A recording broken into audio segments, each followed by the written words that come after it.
Oi, pessoal, passando aqui mais uma vez para a gente conversar um pouco sobre a palavra de Deus. E dessa vez eu quero trazer para vocês o tema semelhantes a Jesus. Em primeiro lugar, eu gostaria de lembrar a vocês qual é a vontade de Deus. A vontade de Deus é ter uma família com muitos filhos, todos semelhantes a Jesus. Ele quer que eu e você sejamos semelhantes a Jesus. E quais aspectos na vida de Jesus nós precisamos observar para termos essa semelhança com Ele? Eu vou discorrer sobre alguns pequenos aspectos aqui, que eu pude observar enquanto li a palavra do Senhor e Ele falava comigo sobre esse assunto. Nós vamos ver isso lá no livro de João, no capítulo 1, versículo 1. O primeiro aspecto é estar com Deus.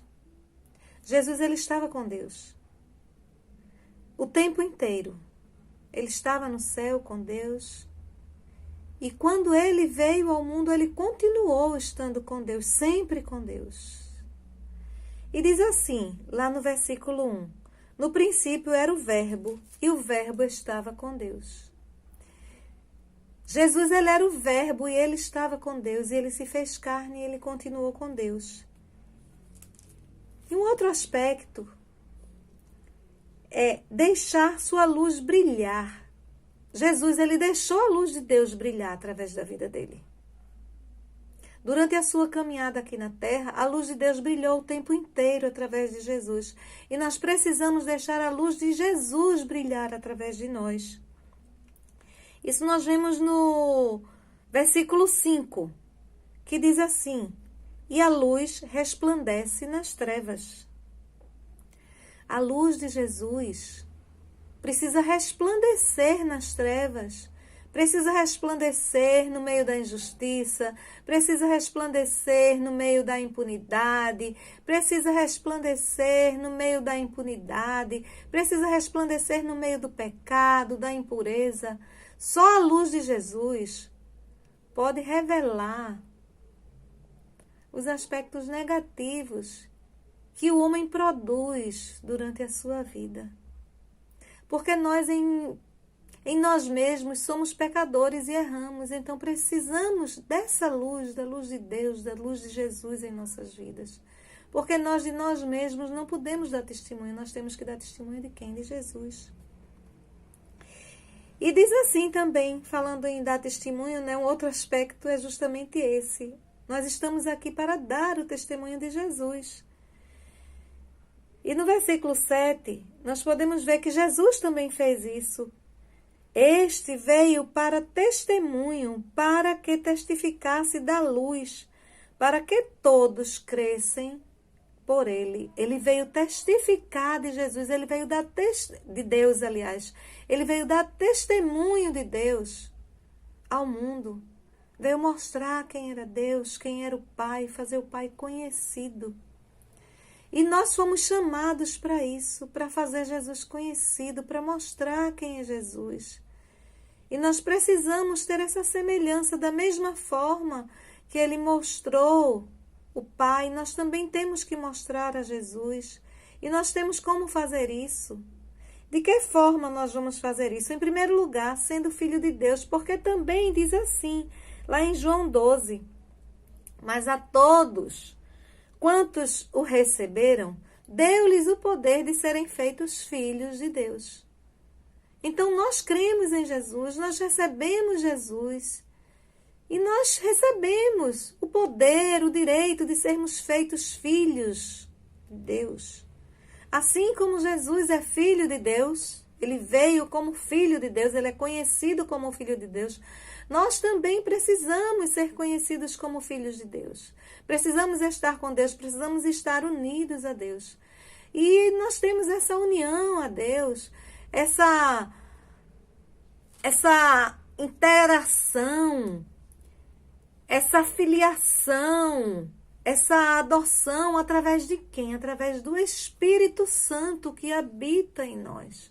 O Espírito de Deus, ele habita em nós e através dessa habitação nós nos fazemos semelhantes a Deus na sua natureza divina. Nós precisamos ter essa semelhança de natureza divina. Como Jesus tinha com Deus, nós precisamos ter. E através do Espírito Santo. E para isso nós precisamos entregar a nossa vida a Jesus, sermos feitos filhos de Deus também. E aí, quando nós nos tornamos filhos de Deus, nós nos capacitamos a dar esse testemunho, a revelar também a graça e a verdade, assim como Jesus, ele revelou a graça e a verdade.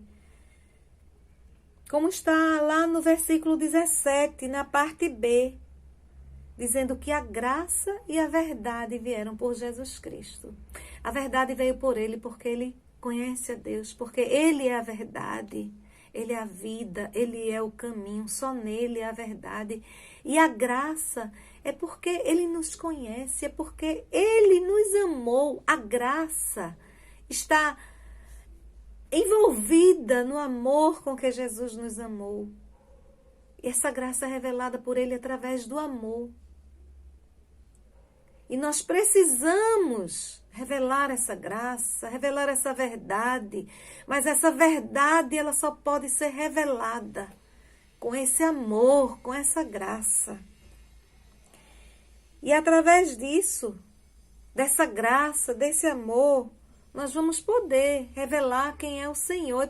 E vamos poder também ser suas testemunhas. Porque também está escrito lá no livro de Atos, Atos 1:8, que diz assim, que nós vamos receber a virtude e o poder do Espírito Santo e vamos ser suas testemunhas. É através da vida do Espírito Santo em nós, da presença do Espírito Santo, que nós podemos testemunhar as verdades e as obras do Senhor. E como é que nós vamos fazer Deus conhecido? Deus nunca foi visto por alguém. Está escrito lá no versículo 18 do livro de João, primeiro capítulo. Deus nunca foi visto por alguém. O Filho unigênito está no seio do Pai. Este o fez conhecer. Da mesma forma que Jesus, estando escondido, estando inserido no seio do Pai, revelou o Pai a nós, nos fez conhecer o Pai. Nós também estamos inseridos no seio do Pai. Nós estamos introduzidos no seio do Pai, através da presença do Espírito Santo em nós, que é o Espírito de Jesus, que é o Espírito de Deus, que nos une a Jesus e nos une a Deus, nos fazendo um só com Ele. Então, que nós possamos ter essa semelhança, adquirir, pedir a Deus, nos esforçarmos e cumprirmos algumas coisas aqui relatadas para sermos semelhantes ao Senhor. São alguns passos que nós temos que dar. E também eu gostaria de falar para vocês sobre alguns verbos que nós temos que conjugar para sermos semelhantes a Jesus. Porque a vida de Jesus é uma verdadeira ação, uma conjugação de diversos verbos. O primeiro verbo que nós temos que conjugar é o verbo amar. Nós precisamos amar para fazer conhecida a graça do Senhor e a verdade dele. Nós precisamos amar. Em primeiro lugar, conjugar o verbo amar. Precisamos amar, conjugar esse verbo juntamente com outros verbos, que são o verbo compadecer. Precisamos ter compaixão das pessoas, precisamos acolher as pessoas, precisamos agregar as pessoas, precisamos resgatar as pessoas, precisamos perdoar as pessoas. Porque tudo que nós fazemos para o Senhor tem que ser na vida dos outros. Por isso que eu falei tanto pessoas, pessoas e pessoas. Porque nós temos que investir na vida daqueles a quem o Pai ama, e nós precisamos amá-los.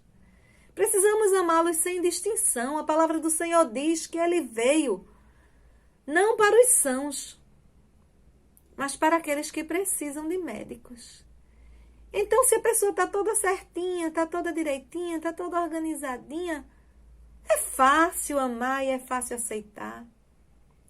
Mas naquele que você não vê aquilo que o Senhor gostaria de ver, é esse que você precisa amar. Como Jesus, que amou a prostituta, que era excluída da sociedade. Como Jesus, que amou o aleijado, que era excluído da sociedade. Que amou o enfermo, que amou a mulher adúltera.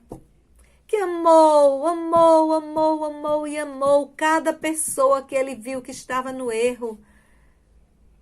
Curou o cego, o endemoniado, o louco. Jesus, ele foi em busca daqueles que eram excluídos, daqueles que eram apontados como irrecuperáveis. E são esses a quem você tem que buscar. Nós, você não, nós, eu também.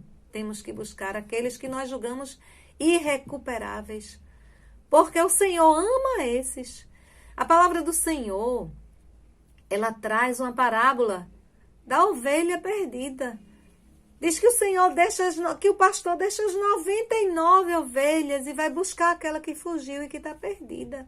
As 99 estão guardadas. Nós estamos guardados no seio do Senhor. Mas e aqueles que estão perdidos? Onde é que está o nosso amor? Nós precisamos sair da toca. Precisamos sair da toca. Precisamos sair da nossa zona de conforto. Precisamos nos ver como Jesus era.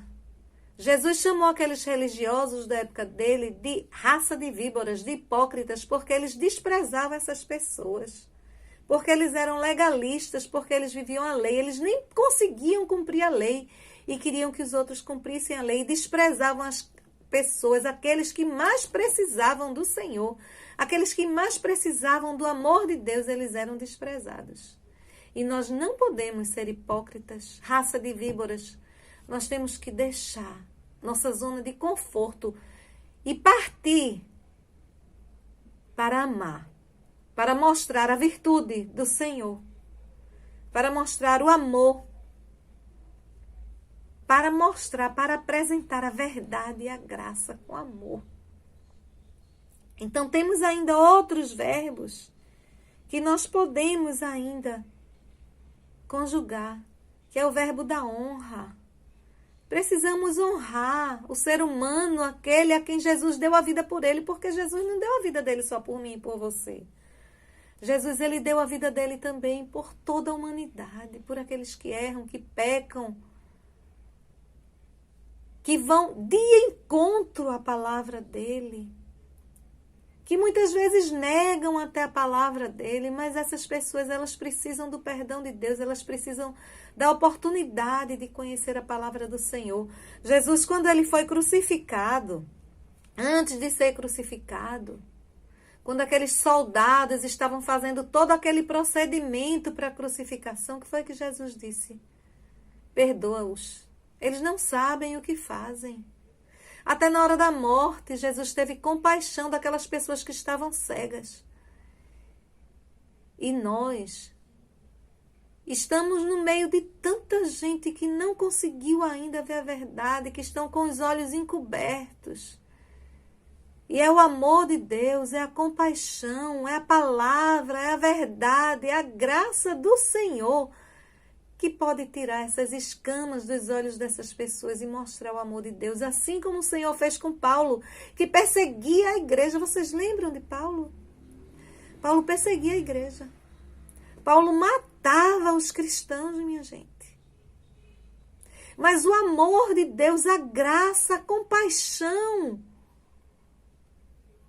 encontrou Paulo no caminho quando ele ia matar os cristãos. Mas a graça e o amor de Deus resgatou a vida de Paulo e usou Paulo. E usa até hoje na sua palavra o que Paulo deixou escrito para salvar vidas. Nenhuma vida é irrecuperável, irmão. Nenhuma vida. esteja ela no erro como estiver, nenhuma vida ela é irrecuperável.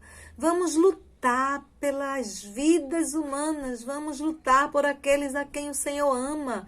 Vamos amar, vamos ter compaixão, vamos espalhar a verdade e a graça de Deus por essas vidas. Vamos crer assim como Jesus cria. Assim como Jesus creu, nós temos que crer. Porque também nós precisamos ter um evangelho de poder. De poder. A palavra do Senhor diz que o Senhor, Ele não tem nos dado espírito de medo, de covardia, mas de poder e de moderação. Então nós temos que conhecer o Pai, que nos aproximarmos de Deus, que nos tornarmos semelhantes a Jesus, que crer, que conhecer o Pai, saber o que Ele é capaz de fazer, do que Ele é possível. Ele é o Deus do impossível. Ele pode todas as coisas, assim como Ele fez através de Jesus, Ele pode fazer através de nós. Na palavra do Senhor está escrito que Jesus disse que nós faríamos obras maiores que as que Ele fez. Jesus, Ele não mente, Ele não é homem para mentir, nem filho do homem para se arrepender. Se Ele disse que nós faríamos obras maiores, é porque nós podemos fazer. Mas não é por nós mesmos, mas pelo Espírito dEle que está em nós. E pela necessidade que Ele tem de ver as vidas salvas, de ver as vidas sendo recuperadas, de ver o homem sendo tirado do sofrimento, da enfermidade, do desprezo, da injustiça, da miséria. É por isso que nós temos essa capacidade, por causa do amor dele, por causa do Espírito Santo dele que está em nós. E é através desse Espírito que nós podemos pregar o evangelho de poder. Precisamos buscar o poder do Senhor. Precisamos ver os milagres do Senhor acontecendo, mudando vidas, transformando vidas, salvando, curando, operando milagres. Jesus, ele veio para salvar, ele não veio para acusar. Ele não veio para julgar, ele veio para salvar. E nós precisamos assumir essa posição que foi tomada por Jesus. Uma posição de amor, uma posição de compaixão, uma posição de perdão, uma posição de salvação. Que o amor do Senhor, que a graça do Senhor, que a plenitude do Espírito Santo possa invadir a sua vida. E que através dessa invasão, o poder de Deus possa brotar através de você, revelando a natureza de Deus ao mundo. E que o Senhor nos abençoe. Amém, Jesus.